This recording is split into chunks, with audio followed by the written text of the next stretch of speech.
Usa ka matang sa eksplosibo nga gamiton unta sa mga pulis nga naga-training alang sa usa ka specialized explosive course sa Libona, Bukidnon ang mibusikad.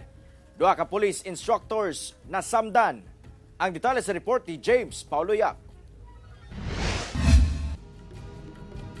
Sa mga litrato nga gikan sa Police Regional Office 10, makita ang usa ka pickup truck sa kurbada nga bahin sa 4 poblasyon sa Libona, Bukidnon. Wasak ang ibabaw nga bahin sa mga sakyanan. Sa investigasyon sa Libona Police, sakay sa mga pickup truck ang pipila ka mga police trainee ug duha ka police instructor sa usa ka specialized explosive course. Gikarga sab sa mga pickup ang explosive component nga ilang untang gamiton sa ilang practical exercise diyang mibusikad kini.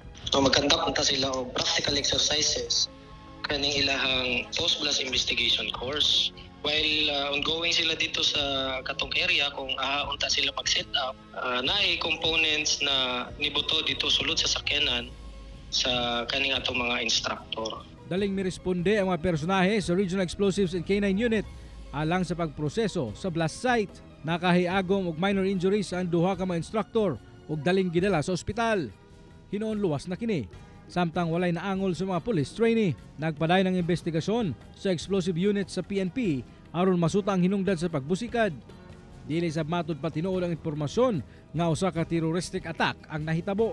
Akong ikasulti atong mga ga-spread og nga mga information ato sa tanawon kung tinuod ba og dili kay makahatag mo gud na og kadlok sa atong mga